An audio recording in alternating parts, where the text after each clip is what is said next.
चाची उठी और एक और दौड़ने लगी। फिर कोई कुछ समझ पाता उससे पहले ही वो खरगोश के बिल में घुसने लगी। नमस्कार साथियों, यूट्यूब चैनल दुनिया रंग बिरंगी से मैं स्वाति। दोस्तों, ये कहानी एक सत्य घटना पर आधारित है और मेरे बचपन की कहानी है। लगभग आज से 40 साल पहले की बात है। उस समय हम अपने पैतृक राज्य झारखंड के एक छोटे से प्यारे से गांव में रहते थे।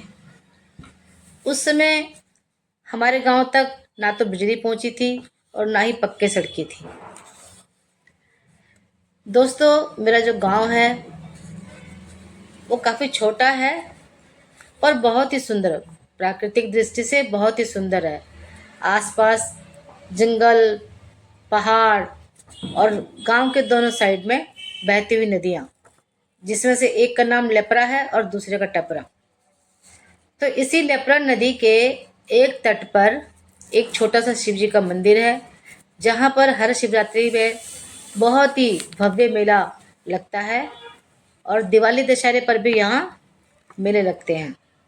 तो इसी नदी के दूसरे किनारे पर एक बड़ा ही रहस्यमय, गहरा और बहुत पुराना तालाब भी है। उस तालाब के बारे में ये किंवदंती है कि जो भी उस तालाब में नहाने जाता है वो कभी वापस ही लौट कर नहीं आता। इस बात का अंदाजा आज तक किसी को नहीं हुआ कि वो तालाब कितना पुराना है और उसमें 12 मास, मतलब कहने का मतलब हमेशा ही सफ़ेद रंग का और गुलाबी रंग का ये कमल के फूल उसमें खिले रहते हैं। गांव के लोगों में ये किंवदंती फैली हुई है कि जो भी कोई भी उन फूलों को तोड़ने की कोशिश करता है या फिर उस तालाब में नहाने के लिए जाता है, वो उसी में समा जाता है, वापस कभी आता ही नहीं। तो इस तरह से वो जो तालाब है, उस तालाब की बात यहाँ इसलिए हो रही है क्योंकि जो कहानी है उसी तालाब से जुड़ी है। तो होता क्या था दोस्तों, उस समय जो आसपास के गांव हुआ करते थे, वहाँ तक लोगों को अगर कुछ चाहिए या फिर कहीं जाना आना है तो पैदल ही जाते थे, या कोई दूरी यात्रा हो दूरी की तो उसको वो बैलगाड़ी से करते थे। तो इसी तरह एक मेरी मझली चाची थी जो मेरे चौथे नंबर के दादाजी की बहू थी। चौथे नंबर दादाजी से मेरा मतलब है कि मेरे जो दादाजी थे वो 6 भाई थे।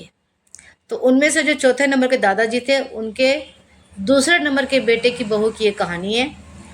उनका जो मायके था उसी, जो मैंने लेपरा नदी की बात की अभी, उसी नदी के दूसरी ओर जाकर के था। तो एक दिन सुबह सुबह चाची उठी और सुबह ही वो अपने गांव के लिए, अपने मायके के लिए निकल पड़ी और फिर उसी दिन उनको वापस भी आना था। तो जब वो लौटी, शाम होने से पहले दोपहरी में ही लौट पड़ी थी। तो जैसे कि हमेशा से होता है ये कि जब लड़की विदा होकर आती है अपने मायके से, भले ही वो 10 दिन के लिए जाए, महीनों के लिए जाए या फिर एक दिन के लिए ही क्यों ना जाए, तो उसके मायके वाले उसको ढेरों सामान देते हैं विदाई में, रुपए पैसे, धन, अनाज, मतलब जो जिससे बन पड़ता है वो उसे बेटी को दे करके विदा करते हैं। खाली हाथ कोई विदा नहीं करता।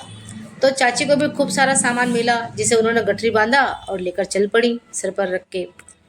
कुछ आगे आई तो गांव के छोर पर ही उनके जो एक चाची लगती थी उनकी, तो वो मकई और चना के दाना भून रही थी और बहुत सौंधी सौंधी और अच्छी खुशबू आ रही थी।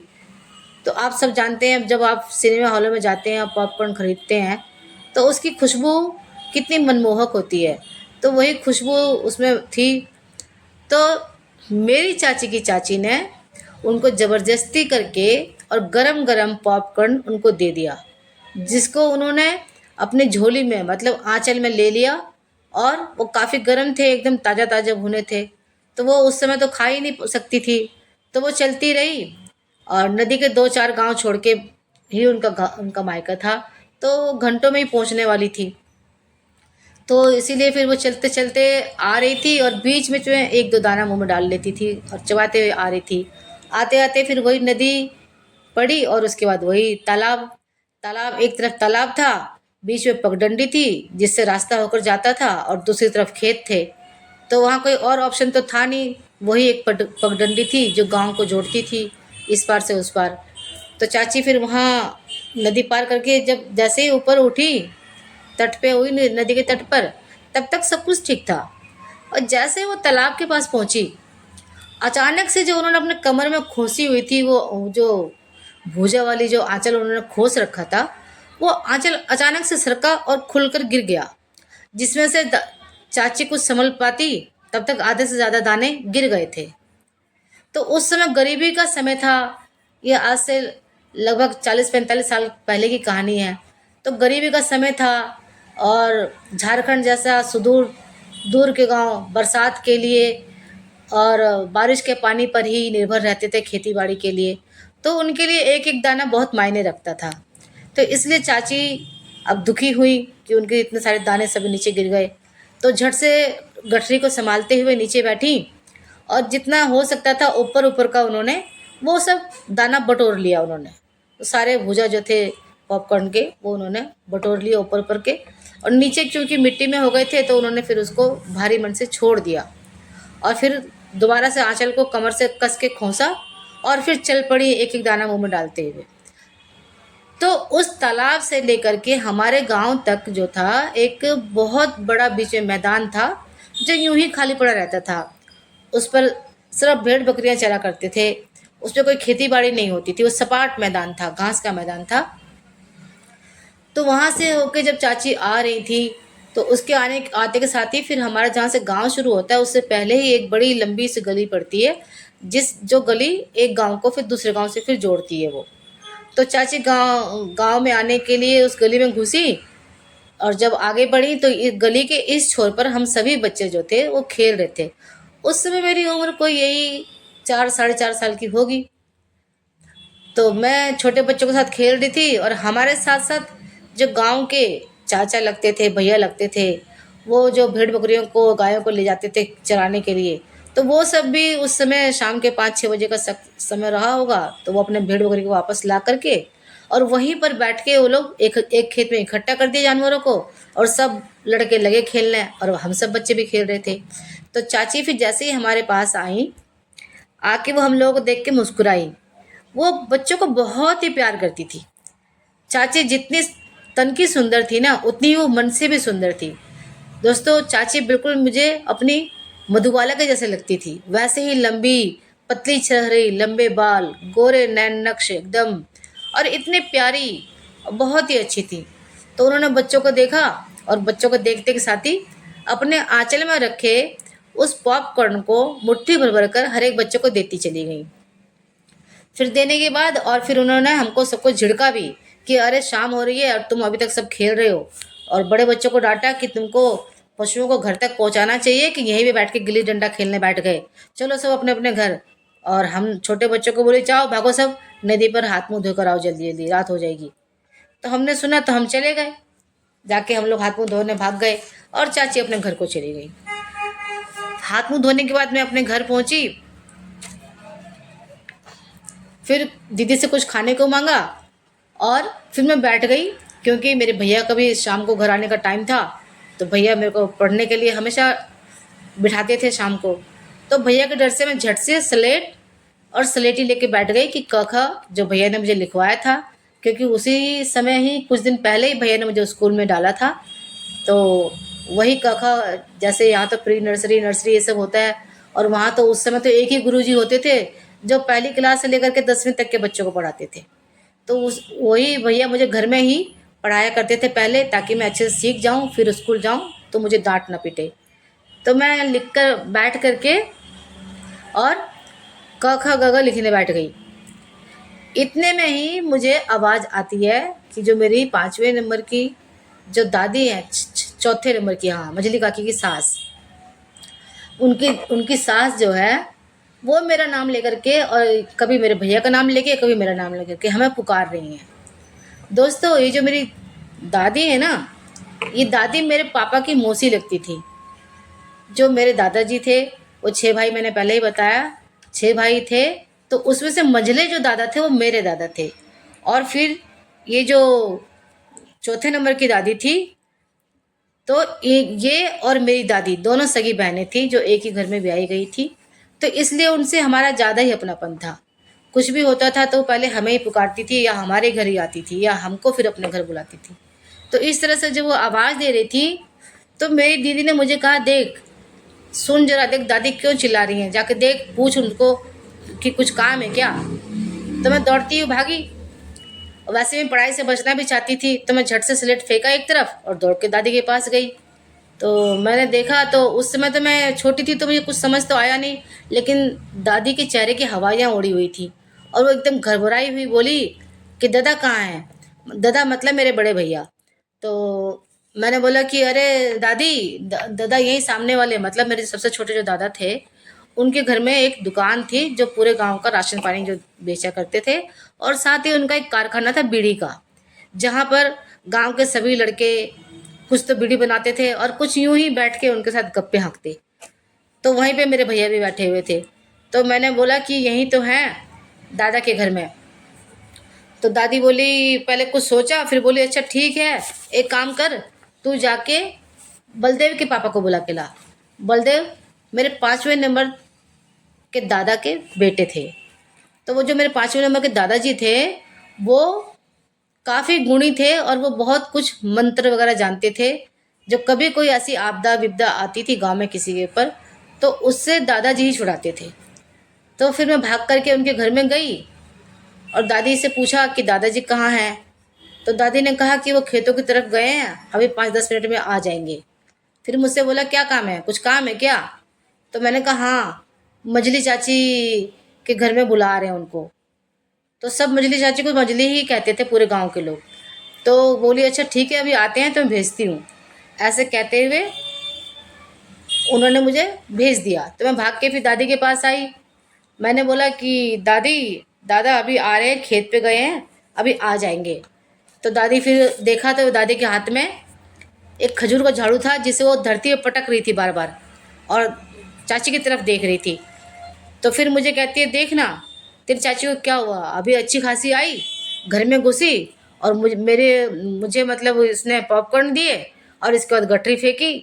फिर अंदर घुसी और देख, शीशा कंघी, क्रीम पाउडर, काजल सब लेके आंगन में बैठ गई है। अब अंधेरा होने को है, दिया बाती भी नहीं जला रही है, और देख कभी बाल खोलती है, कभी बांधती है, कभी पाउडर लगाती है। अभी तो मायके से आई है, अब कहाँ जाना है इसको। तो फिर उसको कह रही थी चाची को कि मजली उठ, अंधेरा हो गया, चल लालटेन जला, खाना बना, भोला आता होगा। भोला मतलब मजली चाचा के हस्बैंड। तो चाची सुन ही नहीं रही थी। तो दादी ने फिर झाड़ू पटका उनके आगे जोर से कि मजली तुम क्यों नहीं सुनती है, उठ ना, क्या कर रही है, सब क्या नाटक चल रहा है तेरा।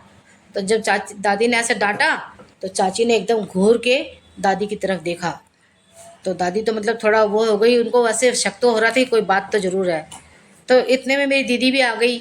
तो देखा घर में अंधेरा है, तो दीदी ने खुद ही अंदर जा कर के गठरी खिसकाई अंदर की तरफ। फिर उनके घर में लालटेन जलाया, एक लालटेन आंगन में रखा, एक लालटेन घर में रखा, और फिर इस तरह उजाला किया। तो फिर दीदी मुझे बोली कि जा भाग के भैया को बुला ला। तो मैं दौड़ के गई उस कारखाने में, वहाँ भैया बैठे गप हाँक रहे होंगे। तो मैं गई और जाके मैंने बोला, भैया चलो मजली काकी को कुछ हो गया है। तो मेरा इतना सुनते ही सभी लड़के, क्योंकि सभी लोग चाची को प्यार करते थे और पूरे गांव में मजली काकी सब करते थे उनको, तो सब अपना काम छोड़ के मेरे पीछे दौड़े आए और पूरे आंगन में भीड़ लग गई। इतने में दादाजी भी आ चुके थे। तो उन्होंने देखा कि दादी बाल खोले, सिर उघाड़े, नहीं दादी ने, सॉरी चाची, सिर उघाड़े ऐसे ही बैठी हैं। जो बहू हमेशा मुंह ढके रहती थी वो आज सर उघाड़ कर बैठी थी दादाजी के सामने। कभी पाउडर लगाती तो कभी काजल को पूरे गाल पे लपेट लेती, आंखों के बदले गाल पे लगा रही थी। तो कुछ लड़के तो हंस भी रहे थे उनको देख के, और मैं तो डर के मारे एकदम मेरी घिघी बंधी हुई थी कि ये क्या कर रही है पता नहीं। तो इसके बाद फिर दादाजी ने पूछा दादी से, क्या बात है भाभी, क्या हुआ। तो फिर दादी ने चाची की तरफ इशारा किया कि देखना इसको क्या क्या नाटक कर रही है। तो फिर दादाजी तो देखते ही समझ गए थे, उनको लग गया था कि कोई बात तो ज़रूर है। तो दादा ने पूछा, कहीं गई थी क्या, बाहर गई थी कहीं। तो दादी बोली कि हाँ, मायके गई थी सुबह और अभी वापस आई है। तब दादाजी समझ गए, क्योंकि रास्ता तो वही था तालाब की तरफ से ही, वहीं से होकर जाना आना होता था। तो दादा को लगा कि कुछ खटका है।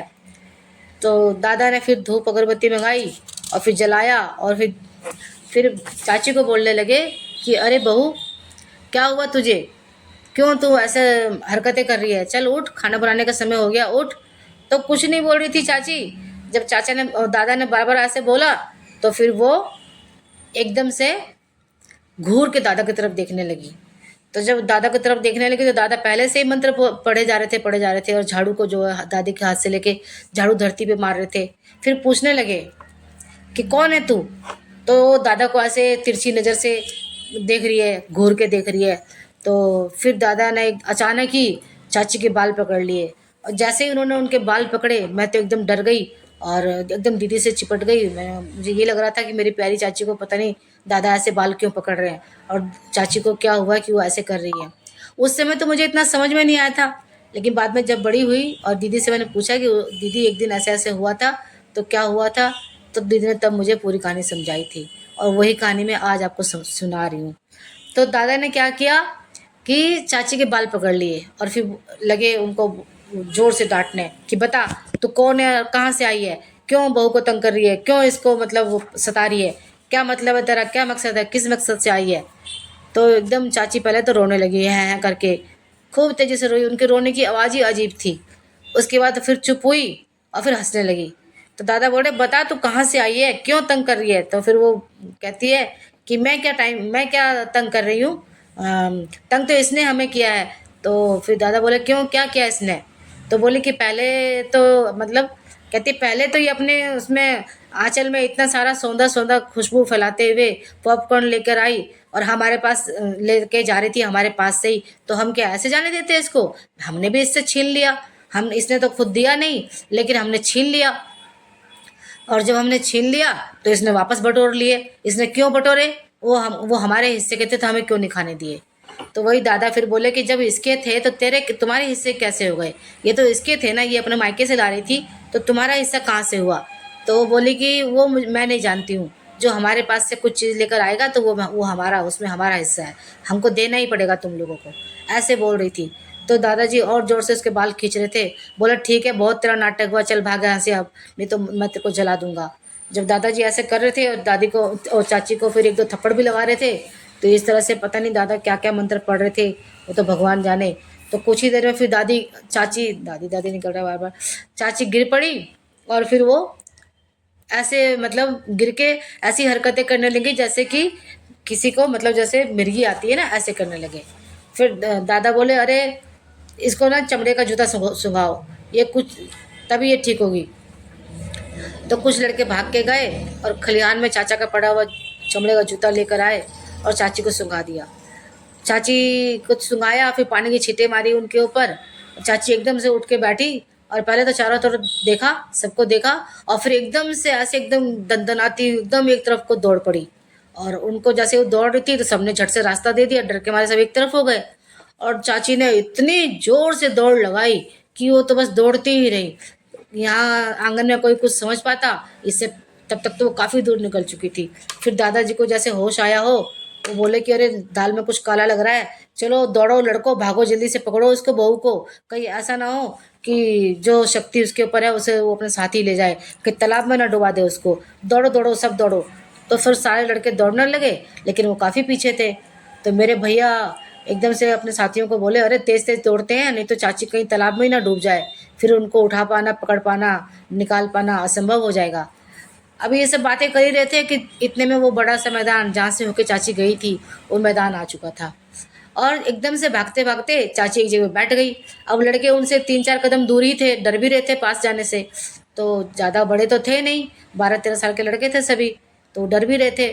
तो इतने में क्या देखते हैं कि हम वहाँ पे दिन भर रहा करते थे, अक्सर वहाँ पे हमारी भेड़ बकरियाँ चरती थी, तो हम खेला करते थे दिन में। तो हमने पहले कभी वहाँ गड्ढा देखा ही नहीं था, लेकिन उस वक्त जब वहाँ चाची बैठी, क्योंकि वो चांदनी रात थी तो साफ साफ दिख रहा था, तो जब चाची वहाँ बैठी तो वहाँ पर एक छोटा सा गड्ढा था जो बिल्कुल खरगोश के बिल जितना लगता था। ऐसा लगता था किसी खरगोश ने इसको बिल बना रखा है जो इसमें रहता होगा।